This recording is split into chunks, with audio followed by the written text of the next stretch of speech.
हम लोगों को। हाँ, तो मान्यवर हम तो कह रहे हैं, देखो ए दीवानों, ऐसा काम ना करो, राम का नाम बदनाम ना करो। लेकिन हमारे भाजपाई मित्र कह रहे हैं, राम राम जपना पराया माल अपना, राम राम जपना पराया माल अपना। इनका ध्यान लूटखोरी और भ्रष्टाचार में लगा हुआ है। इस कानून में क्या लिखा हुआ है मान्यवर? इस कानून में लिखा हुआ है, इस कानून में लिखा हुआ है मान्यवर, इसमें लिखा हुआ है कि 40% हिस्सा राज्य सरकारें देंगी, 60% हिस्सा केंद्र सरकार देगी। पहले 90% हिस्सा केंद्र सरकार देती थी, 10% हिस्सा राज्य सरकारें देती थी। आज तो ज्यादातर राज्य सरकारें आपकी नीतियों की बदौलत, आप जीएसटी का पैसा खाते हैं, राज्यों के टैक्स का पैसा खाते हैं, आपने राज्यों को खोखला कर दिया, आपने राज्यों को कर्ज में डुबा दिया। अब आप कह रहे हैं राज्य सरकारें इसमें पैसा लगाएंगी, यानी आप इस योजना को मारना चाहते हैं, आप इस देश के मजदूरों का हक मारना चाहते हैं, इस योजना को पूरी तरीके से खत्म और समाप्त करना चाहते हैं। इस मंशा से आप इस योजना को लेके आए हैं, क्योंकि राज्यों के ऊपर आज जो कर्जा है वो मैं पढ़ के आपके सामने सुनाना चाहता हूं।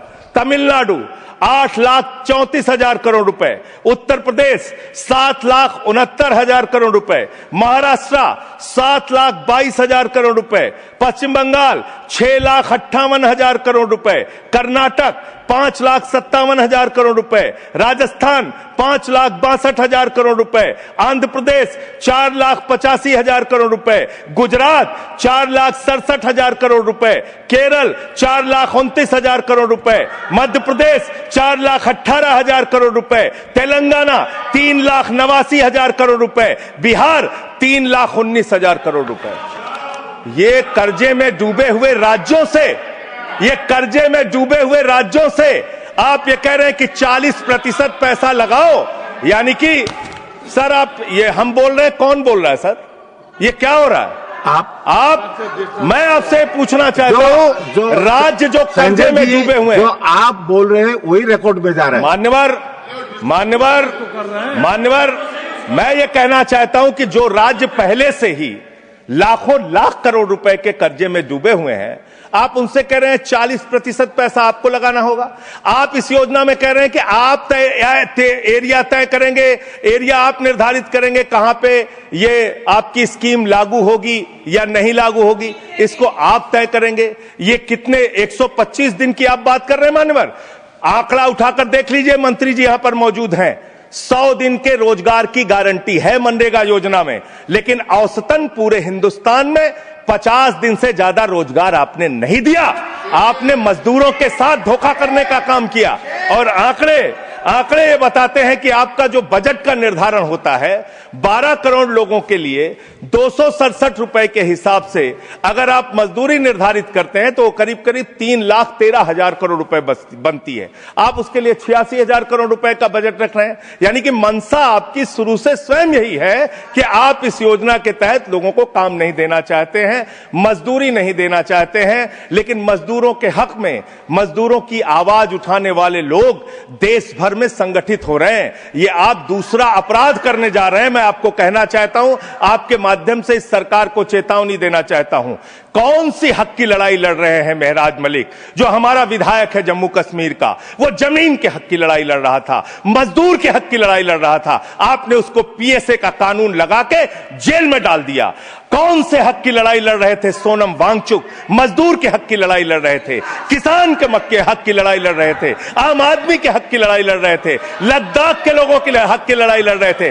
उस सोनम वांगचुक को, जो एक पढ़े लिखे प्रतिष्ठित व्यक्ति हैं, उनको आपने पकड़कर जेल में डालने का काम किया।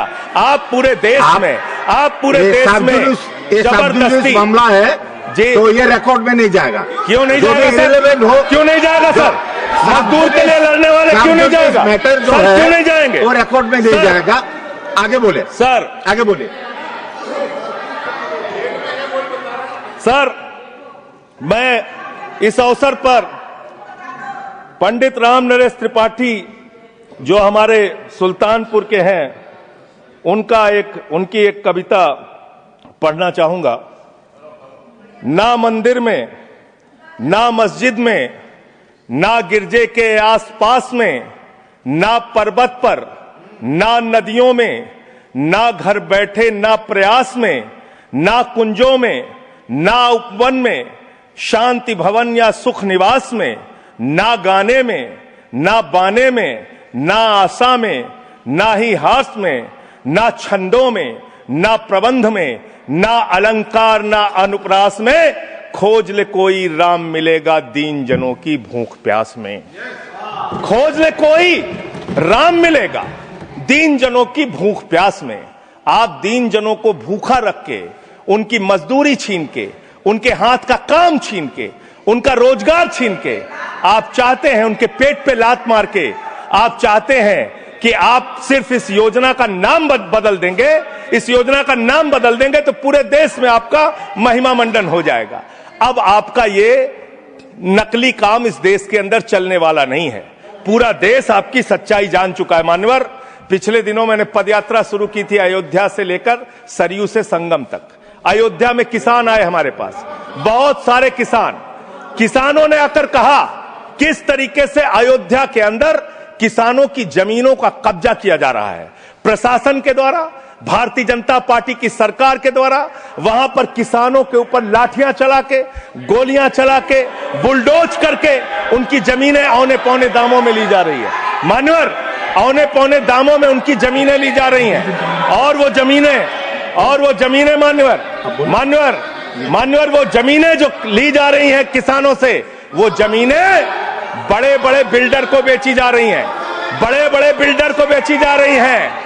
किसानों से 5 लाख रुपए बिस्वा जमीन ली गई अयोध्या में। अरे सुनो ध्यान से, किसानों से 5 लाख रुपए बिस्वा अयोध्या में जमीन ली गई और लोढ़ा ब्रदर्स ने उसी जमीन को प्लाटिंग करके 1 करोड़ 80 लाख रुपए में बेचा। आप धंधा कर रहे हैं, प्रभु श्री राम के नाम पे आप धंधा कर रहे हैं, अयोध्या के लोगों को लूटने का काम कर रहे हैं, अयोध्या के किसानों को लूटने का काम कर रहे हैं। इसीलिए अयोध्या के लोगों ने आपको हराया, इसीलिए अयोध्या के लोगों ने आपको हराया। और यही आपका चरित्र रहेगा तो पूरे देश में जनता आपको जवाब देगी, जनता आपको हराने का काम करेगी। ये मजदूरों का हक मारने का काम जो आप कर रहे हैं, इसको बंद कीजिए। मानवर, मैं अंतिम बात कहना चाहता हूं,